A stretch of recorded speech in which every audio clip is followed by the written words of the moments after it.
ሰላም ጤና ይስጥልን እንደምንላችኋል ውድ ተመልካቾቻችን ከአባይ ቴሌቪዥን የሚተላለፍላችሁ የዕለተ ሰኞ መጋቢት 21 2018 ዜና ላፍታ የመረጃ ሰዓታችን ተጀምሯል።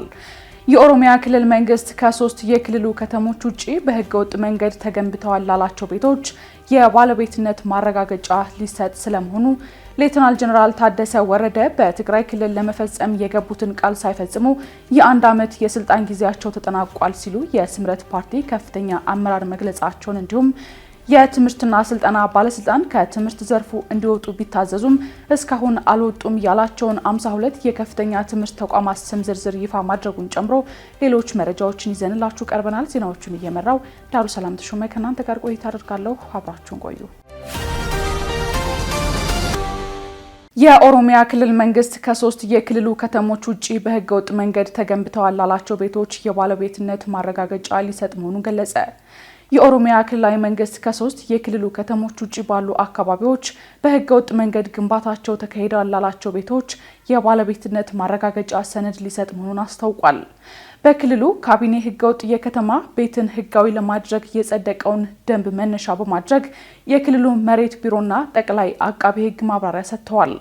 የኦሮሚያ ክልል የመሬት ቢሮ ኃላፊ መሰረት አሰፋ በዚህ ወቅት እንደ ክልል መሬትን በዘመናዊ መንገድ ለማስተዳደር የመሬት አጠቃቀም ፕላን መተግበሩንና የካዳስተር ስርዓትን ወደ ትግበራ እየገባ መሆኑን ገልጸዋል።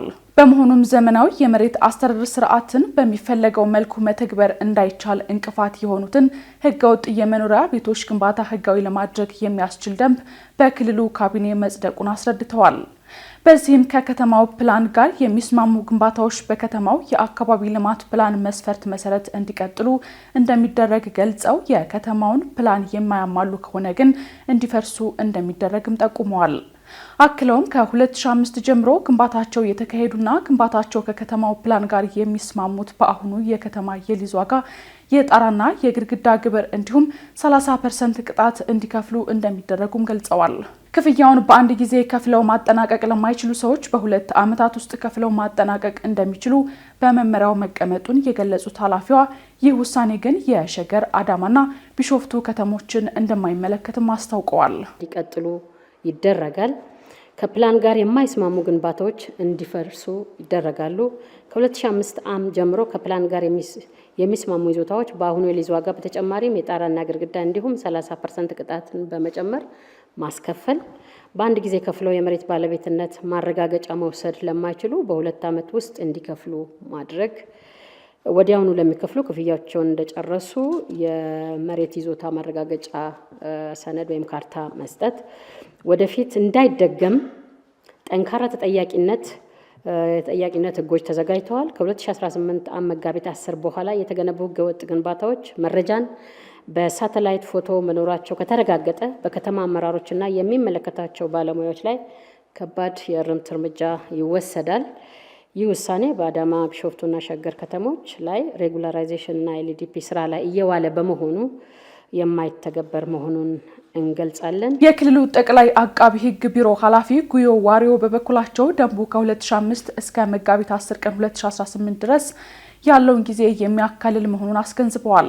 አክለውም በዚህ ደንብ ለመጠቀም የሚያመለክት ማንኛውም ሰው በአንድ ከተማ ውስጥ ከአንድ ህገወጥ ግንባታ ያልበለጠ ያለው ሰው ብቻ እንዲሆን ደንቡ የሚያስገድድ መሆኑን ገልጸው ነገር ግን በቀበሌ ቤቶችና መሬቶች ላይ የተገነቡትን ህገወጥ ግንባታዎች የማይመለከት መሆኑን አብራርተዋል። ሌተናል ጀነራል ታደሰ ወረደ በትግራይ ክልል ለመፈጸም የገቡትን ቃል ሳይፈጽሙ የ1 ዓመት የስልጣን ጊዜያቸው ተጠናቋል ሲሉ የስምረት ፓርቲ ከፍተኛ አመራር ገለጹ። የስምረት ፓርቲ ከፍተኛ አመራሩ አቶ ጣዕማ ረዶም ከቀናት በኋላ የስልጣን ጊዜያቸው ስለሚያበቃው የትግራይ ጊዜያዊ አስተዳደር ፕሬዝዳንት ሌተናል ጀነራል ታደሰ ወረደን ጉዳይና የጊዜያዊ አስተዳደሩን ቀጣይ እጣ ፈንታን በሚመለከት እንዲሁም ስለ ክልሉ ወቅታዊ ሁኔታ ዝርዝር ማብራሪያ ሰጥተዋል። አቶ ጣዕመ ሲያብራሩ ሌተናል ጀነራል ታደሰ ሲሾሙ በትግራይ ሰላምና መረጋጋት እንደሚሰፍን፣ የመልሶ ማቋቋምና ተፈናቃዮችን ወደ ቀያቸው የመመለስ ስራ ተሰርቶ እንዲሁም አስፈላጊ ነገሮች ተገባደው ወደ ምርጫ በመግባት መደበኛ አስተዳደር እንደሚፈጠር ቃል ተገብቶ ነበርም ብለዋል። ሆኖም ግን የተባባሰ እንጂ የተሻሻለ ነገር ሳይኖር ነው አንድ ዓመት የተገባደደው ያሉት የስምረት ፓርቲ ከፍተኛ አመራሩ እንዲያውም በትግራይ ጽምዶ የተባለ ቅዥ ተጀምሯል ሲሉ ለሪፖርተር ተናግረዋል። የህወሓት ቡድን ከሌሎች ኃይሎች ጋር ጽምዶ ሲፈጥር የጊዜያዊ አስተዳደሩ መዋቅር ራሱ ይህን አያውቀውም፣ ዓለም አቀፍ ሚዲያዎች ናቸው እያጋለጡት ያለው ብለዋል።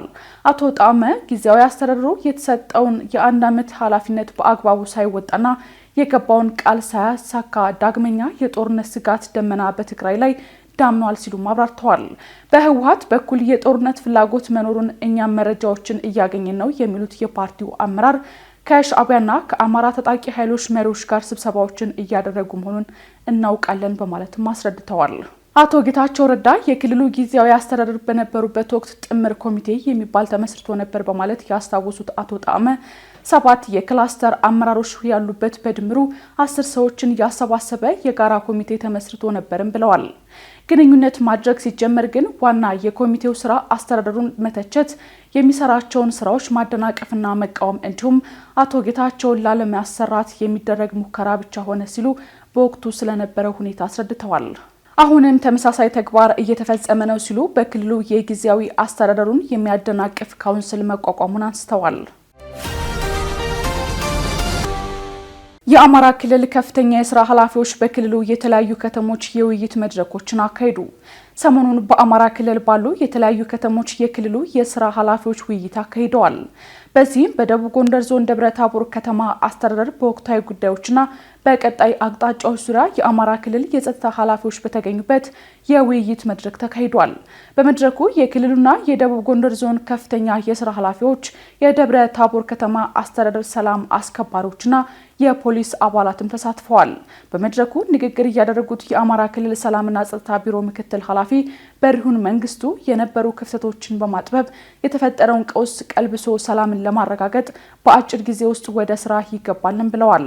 በተመሳሳይ በኦሮሞ ብሔረሰብ አስተዳደር አጎራባች ሰሜን ሸዋ ዞን አጣዬ ከተማ ህዝባዊ የጋራ የሰላምና የልማት መድረክ መካሄዱን የክልሉ ኮሚኒኬሽን አስታውቋል። በውይይቱ የተገኙት በምክትል ርዕሰ መስተዳደር ማዕረግ የከተማ ዘርፍ አስተባባሪ ዶክተር አህመድን መሐመድ የመንግስት የሰላም በር አሁንም ክፍት በመሆኑ ታጥቀው የሚንቀሳቀሱ አካላት ወደ ሰላም እንዲመጡ የሀገር ሽማግሌዎች ሊሰሩ ይገባል ሲሉም ተናግረዋል።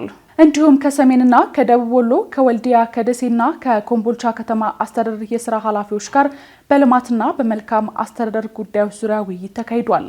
በውይይቱ የአማራ ክልል ምክር ቤት ዋና አፈ ጉባኤ ፋንቱ ተስፋዬ፣ የአማራ ክልል ምክትል ርዕሰ መስተዳደር ዶክተር አብዱ ሁሴንና ሌሎች ከፍተኛ የስራ ኃላፊዎችም ተገኝተዋል።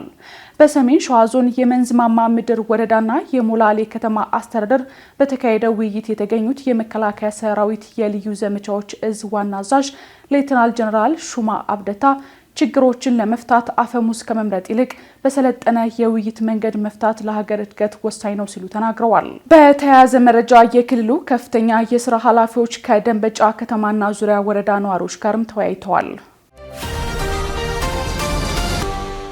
የትምህርትና ስልጠና ባለስልጣን ከትምህርት ዘርፍ እንዲወጡ ቢታዘዙም እስካሁን አልወጡም ያላቸውን 52 የከፍተኛ ትምህርት ተቋማት ስም ዝርዝር ይፋ አደረገ።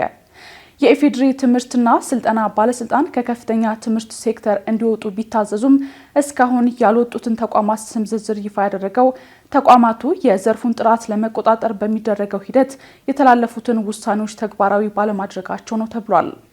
ከዘርፉ እንዲወጡ ከታዘዙ በኋላም ለምን እንዳልወጡ ለመጠየቅ በተደጋጋሚ መጥተው እንዲያስረዱ ብትጠይቅም ተግባራዊ አላደረገም ሲሉ ባለስልጣኑ ተናግረዋል። ለተቋማቱ ጥሪ የተደረገ ቢሆንም የሚጠበቅባቸውን መስፈርትና ሂደት በማሟላት ከትምህርት ሴክተር ያልወጡ መሆኑ ታውቋል። ስለሆነም ተቋማቱ የተላለፈውን ውሳኔ ተግባራዊ ባለማድረጋቸው ሕጋዊነታቸው የተቋረጠ በሚል የዘረዘራቸውን ከፍተኛ የትምህርት ተቋማት በዜጎች ላይ ጉዳት እንዳያደርሱ የከፍተኛ ትምህርት አገልግሎት መስጠት እንዲያቆሙ እንድታደርጉልን ሲል ለክልሎችና ለከተማ አስተዳደሮች በጻፈው ደብዳቤ ላይ አስታውቋል። ባለስልጣኑ በተጨማሪም እስካሁን ያደረሱት ጉዳት ካለ በመፈተሽ አስፈላጊ የሆነ የሕግ እርምት እርምጃ እንዲወሰድባቸው በማለትም ጠይቋል። ተቋሙ ለክልሎችና ለከተማ አስተዳደሮች በጻፈው ደብዳቤ ላይ አዲስ ፋና፣ ቢኤ፣ ኡቡንቱ ቢዝነስና ቴክኖሎጂ ኮሌጅ፣ ማያና ሴንቸሪ ኮሌጅ እንዲሁም ሌሎች 47 የትምህርት ተቋማትም ይገኙበታል። ትራምፕ በኢራን ለረጅም ጊዜ ሲፈልጓቸው የነበሩ ኢላማዎች መውደማቸውን ሲገልጹ የቡድን ሰባት ሀገራት ሚኒስትሮች ደግሞ ጦርነቱ የሚያስከትለው ኢኮኖሚያዊ ቀውስ ላይ ሊወያዩ ነው። የአሜሪካው ፕሬዝዳንት ዶናልድ ትራምፕ በኢራን የስርዓት ለውጥ ለማምጣት የነበራቸውን ፍላጎት አሳክቻለሁ ብለው እንደሚያምኑ ተናግረዋል። የዩክሬን ጠቅላይ ሚኒስትር ኪር ስታርመር በበኩላቸው በኢራን ጦርነት ዙሪያ በጽህፈት ቤታቸው ከንግድ ማህበረሰቡ ጋር የሚያደርጉት ውይይት የሆርሙዝ ወሽመጥ መዘጋት ያስከተለው ኢኮኖሚያዊ ጫናን ያነሳሉ ተብሏል። በሌላ በኩል ደግሞ የዓለም ነዳጅ ዋጋ ሲጨምር ትራምፕ የኢራንን ሀርግ ደሴት ለመቆጣጠር እያሰቡ መሆኑን ገልጸዋል። ዝርዝሩን ቴዎድሮስ አይቸው ይዟል። ትራምፕ በኢራን ለረጅም ጊዜ ሲፈልጓቸው የነበሩ ኢላማዎች መውደማቸውን ሲገልጹ የቡድን ሰባት ሀገራት ሚኒስትሮች ደግሞ ጦርነቱ የሚያስከትለው ኢኮኖሚያዊ ቀውስ ላይ ሊወያዩ መሆኑ ተገለጸም። የአሜሪካው ፕሬዝዳንት ዶናልድ ትራምፕ በኢራን ለረጅም ጊዜ ሲፈልጓቸው የነበሩ ኢላማዎች መመታታቸውንና መውደማቸውን ሲገልጹ የቡድን ሰባት ሀገራት ሚኒስትሮች በበኩላቸው የመካከለኛው ምስራቅ ጦርነት የሚያስከትለው ኢኮኖሚያዊ ቀውስ ላይ እንደሚመክሩ ተገልጿል። ፕሬዝዳንት ትራምፕ በማህበራዊ ሚዲያ ገጻቸው ላይ ባሰፈሩት ጽሑፍ በኢራን የሚገኙ በርካታ ኢላማዎች መውደማቸውን አስታውቀዋል። ትራምፕ በትሩዝ ሶሻል ገጻቸው ላይ በኢራን ለረጅም ጊዜ ስንፈልጋቸው የነበሩ በርካታ ኢላማዎች በታላቁ በዓለም ላይ ካለው ምርጡና አውዳሚው ጦራችን ተመተዋል ወድመዋል ሲሉ ተናግረዋል። ባለፈው ሳምንት የአሜሪካ ማዕከላዊ እዝ ጦሩ በኢራን የሚገኙ ከ9000 በላይ ኢላማዎችን መደብደቡን ገልጾ እንደነበርም አይዘነጋም። በተጨማሪም ዶናልድ ትራምፕ በቅርቡ ኤርፎርስ ላይ ሆነው በሰጡት ቃለ ምልልስ ወቅት በኢራን የስርዓት ለውጥ ለማምጣት የነበራቸውን ፍላጎት አሳክቻለሁ ብለው እንደሚያምኑም ተናግረዋል። ትራምፕ ባለፈው ሳምንት በተመሳሳይ ለፎክስ ኒውስ ቃለ ምልልስ አድርገው የስርዓት ለውጥ አድርገናል ማለት ትችላለሁ፣ ምክንያቱም ደግሞ ሁሉም ተገድለዋል ብለው እንደነበርም ይታወሳል። ትራምፕ ለአንድ ወር በዘለቀው ጦርነት ውስጥ በርካታ የኢራን ከፍተኛ ባለስልጣናት መገደላቸውን በመጥቀስ የነበረው ስርዓት በጣም መጥፎ ነበር፣ ሁለተኛውም ተሾመ፣ እናም ሁሉም ተወግደዋል፣ ሁሉም ሙተዋል፣ በውስጡ ትንሽ ትንፋሽ ከቀረችው በስተቀር ብለዋል። ትራምፕ አክለውም ኢራን ከአሜሪካ ጋር ስምምነት ላይ ትደርሳለች ብለው እንደሚያምኑም ተናግረዋል። ይህ በእንዲህ እያለ የቡድን ሰባት ሀገራት ሚኒስትሮች እየተስፋፋ ባለው የመካከለኛው ምስራቅ ጦርነት የሚያስከትለው ኢኮኖሚያዊ ቀውስ ላይ ሊወያዩ መሆኑ ተነግረዋል። የፈረንሳይ መንግስት የቡድን ሰባት ሀገራት ሚኒስትሮች ዛሬ መጋቢት 21 ቀን 2018 ዓ.ም ተገናኝተው በመካከለኛው ምስራቅ እየተካሄደ የሚገኘው ጦርነት የሚያስከትለው ኢኮኖሚያዊ ቀውስ ላይ እንደሚመክሩ ዘገባዎች አመላክተዋል። አሜሪካና እስራኤል ቅዳሜ የካቲት 21 ቀን 2018 ዓ.ም በኢራን ላይ የከፈቱትን ጦርነት ተከትሎ ቴህራን በባህረ ሰላጤው የሚገኙ ሀገራትና መሰረተ ልማቶች ላይ ጥቃት መፈጸሟና በተለይም የሆርሙዝን ወሽመጥ መዝጋቷ በመላው ዓለም የኢነርጂ አቅርቦት በመስተጓጎሉ የነዳጅ ዘይትና የተፈጥሮ ጋዝ ዋጋ ጨምሯል። ከዚህ ጋር ተያይዞ የምግብና የአፈር ማዳበሪያ እንዲሁም ሌሎች ቁሳቁሶች ላይ ዋጋ ጭማሪ ይታያል የሚል ፍራቻ በሀገራቱ እየተስተዋለ ሲሆን ይህንንም ተከትሎ የቡድን ሰባት ሀገራት ሚኒስትሮች ዛሬ ተገናኝተው በቀጠናው እየተካሄደ ባለው ጦርነት ምክንያት እያስከተለ ባለው ኢኮኖሚያዊ ቀውስ ላይ እንደሚመክሩ ተገልጿል። የዩኬ ጠቅላይ ሚኒስትር ኪር ስታርመር በበኩላቸው ዛሬ ከተለያዩ የንግድ ማህበረሰቦች ጋር በጽህፈት ቤታቸው ተገናኝተው በጦርነቱ ተጽዕኖ ዙሪያ እንደሚነጋገሩ የተገለጸ ሲሆን ጠቅላይ ሚኒስትሩ በኢራን ጦርነቱ ዙሪያ በጽህፈት ቤታቸው ከንግድ ማህበረሰቡ ጋር የሚያደርጉት ውይይት የሆርሙዝ ወሽመጥ መዘጋት ያስከተለው ኢኮኖሚያዊ ጫናን ያነሳሉ ተብሏል። በሌላ በኩል ደግሞ የዓለም ነዳጅ ዋጋ ሲጨምር ትራምፕ የኢራንን ሀርግ ደሴት ለመቆጣጠር እያሰቡ መሆኑን ተናግረዋል። ትራምፕ ይህንን ሀሳባቸውን ሲያብራሩም ምናልባት ሀርጌ ደሴትን እንቆጣጠር ይሆናል፣ ነገር ግን በጣም በርካታ አማራጮች አሉን ብለዋል።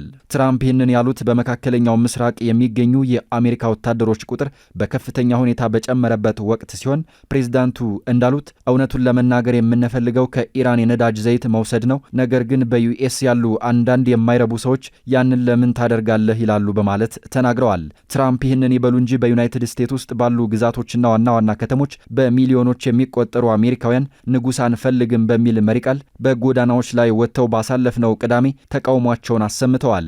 በማህበራዊ ሚዲያዎች ላይ እየተሰራጩ ያሉ ምስሎችና ቪዲዮዎች በርካታ የሆነ የህዝብ ቁጥር መሆኑም ተመላክቷል። ውድ ተመልካቾቻችን እንግዲህ በፊት ለፊታችሁ የተገኘሁት ሾሩማችንን በመክፈት ሂደት ላይ ስለሆንን መጋቢት 18 ኦፕኒንግ ሴራሞኒያችን የሚሆን ይሆናል። መጋቢት 19 ጀምሮ ግን ለሽያጭ ክፍት ስለምናደርግ በሾሩማችን በመገኘት መኪኖችን መግዛት እንዲሁም ማየት የምትችሉ መሆኑን ለመግለጽ እወዳለሁኝ። አድራሻችን ጀርመን አደባባይ ወደ መካኒሳ በሚወስደው መንገድ ላይ ከመጀመሪያው ባስ ስቴሽን አጠገብ የምንገኝ ስለሆነ መታችሁ መጎብኘት ትችላላችሁ። ከአባይ ቴሌቪዥን ስተላለፍላችሁ የነበረው የዛሬው መጋቢት 21 2018 የቀኑ መረጃችን ይህን ይመስል ነበር። አብራችሁን ስለነበራችሁ ከልብ እያመሰገንን በያላችሁበት መልካም ጊዜ ይሁንላችሁ።